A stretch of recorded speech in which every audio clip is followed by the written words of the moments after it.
दोस्तों 10 दिन तक चांद से जुड़े रहस्य सुलझाने के बाद आखिर हमारे प्रज्ञान रोवर का सफर अब थम गया है। चंद्रयान 3 अब चांद की सतह पर गहरी नींद में सो गया है। चंद्रयान 3 और प्रज्ञान रोवर और विक्रम लैंडर अब किस हालत में है? क्या उनका अब इसरो के कंट्रोल रूम से संपर्क टूट गया है? गहरी नींद में सोने के बाद दोबारा विक्रम लैंडर कब और कैसे जागेगा? इनके अलावा आपके मन में आ रहे हर सवाल का जवाब आपको मैं इस वीडियो में देने वाली हूं, तो आप बने रहे मेरे साथ इस वीडियो में अंत तक। लेकिन आप एक देशभक्त की तरह इस वीडियो को लाइक कर इसरो के वैज्ञानिकों के लिए कमेंट में जय हिंद जरूर लिख दे।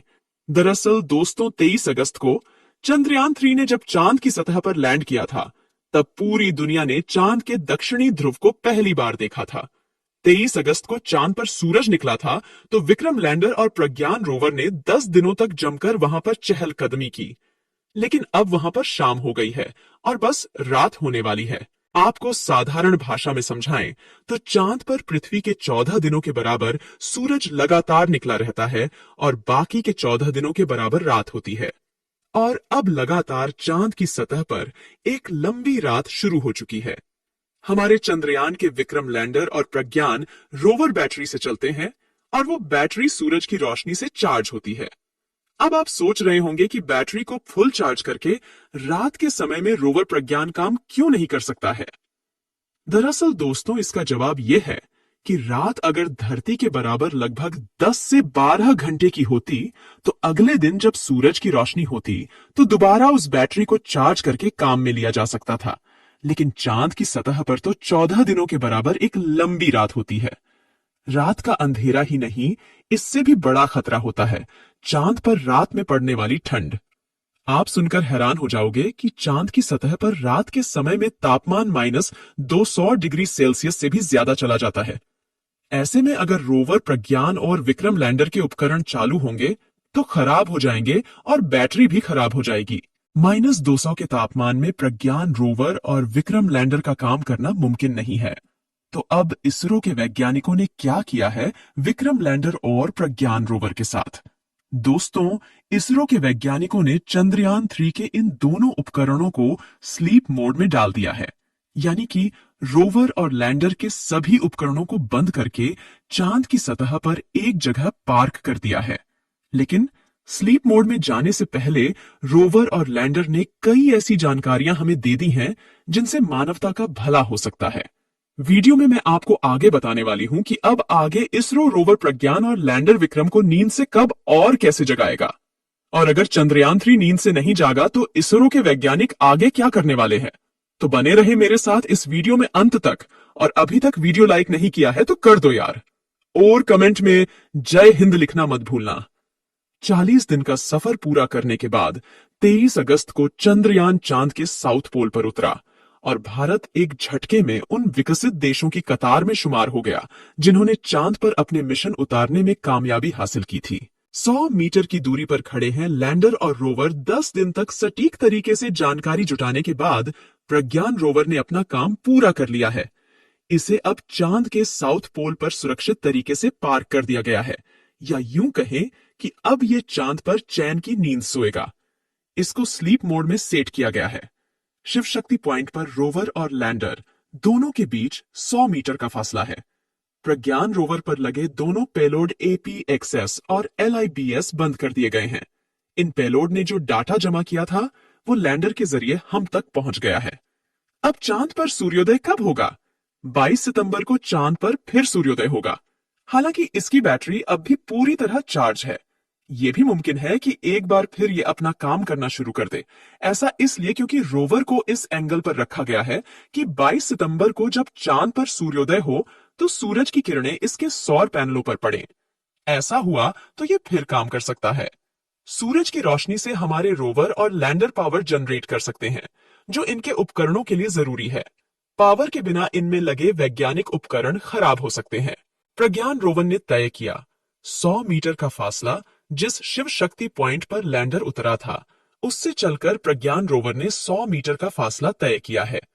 इसरो ने वो तस्वीर भी जारी की है जिसमें चांद की सतह पर प्रज्ञान रोवर और लैंडर की ताजा लोकेशन दिख रही है। रोवर ने ये दूरी 10 दिन में तय की है। इसकी चलने की रफ्तार 1 सेंटीमीटर प्रति सेकंड थी। चांद पर रोवर और लैंडर ने 14 दिन क्या किया? ये जानना भी जरूरी है कि प्रज्ञान रोवर और विक्रम लैंडर ने इन 14 दिन में चांद पर क्या किया और क्या जानकारी जुटाई। लेकिन उससे पहले चंद्रयान 3 के बारे में कुछ रोचक बातें भी जान ले। चंद्रयान 3 ने 40 दिन में 21 बार पृथ्वी और 120 बार चंद्रमा की परिक्रमा की। चंद्रयान ने चांद तक 3,84,000 किलोमीटर की दूरी तय करने के लिए 55 लाख किलोमीटर की यात्रा की। 2008 में चंद्रयान फर्स्ट को लॉन्च किया गया था। इसमें एक प्रोब की क्रैश लैंडिंग कराई गई थी, जिसमें चांद पर पानी के बारे में पता चला। फिर 2019 में चंद्रयान 2 चांद के करीब पहुंचा, लेकिन लैंड नहीं कर पाया। 23 अगस्त 2023 को चंद्रयान 3 चांद पर लैंड कर गया। चांद पर सकुशल पहुंचने का संदेश भी चंद्रयान 3 ने भेजा। कहा, मैं अपनी मंजिल पर पहुंच गया हूं। 6 पहियों वाले प्रज्ञान रोवर का वजन 26 किलो है। 10 दिन में रोवर और लैंडर ने 5 अहम प्रयोग और परीक्षण किए। ऐसे तथ्य पता किए जो अब तक मालूम नहीं थे। इस दौरान चांद पर केमिकल मिश्रण, मिट्टी के प्रकार और तापमान में बदलाव के पैटर्न पर यह जानकारी जमा की गई। सबसे अहम ये कि चांद पर भी भूकंप आते हैं। विक्रम लैंडर के एक पेलोड ने चंद्रमा पर आए भूकंप को रिकॉर्ड किया, जो वहां 26 अगस्त को आया था। चांद के साउथ पोल पर sulphur, aluminium, calcium, iron, chromium, titanium की मौजूदगी का भी पता किया। चांद के साउथ पोल पर प्लाज्मा भी खोजा है, जो कम घना है। इसी तरह विक्रम लैंडर ने पता किया कि चांद की सतह पर करीब 50 डिग्री तापमान है। चंद्रमा की सतह और अलग अलग गहराई पर तापमान में फर्क है। लैंडर और रोवर पर लगे उपकरण फ्रीज हो सकते हैं। चांद पर फिलहाल रात है, जो धरती के 14 दिन के बराबर होगी। यहां पारा -200 डिग्री तक जा सकता है। इससे लैंडर और रोवर पर लगे उपकरण फ्रीज हो सकते हैं।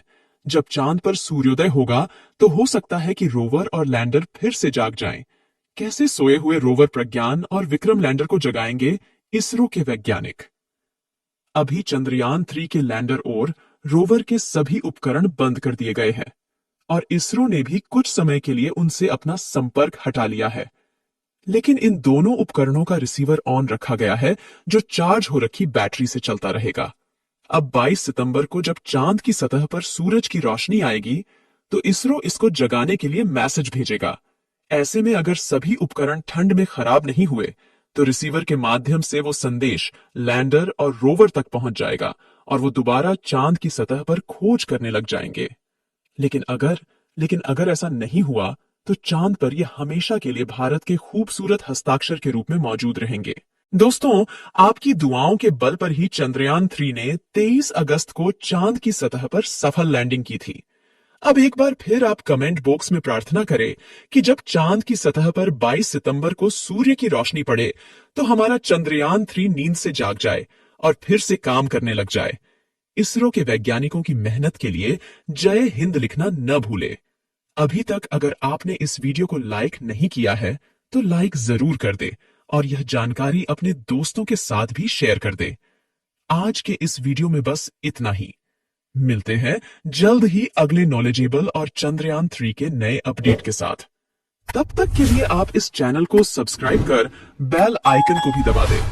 वीडियो को अंत तक देखने के लिए आपका बहुत बहुत धन्यवाद। जय हिंद, जय इसरो।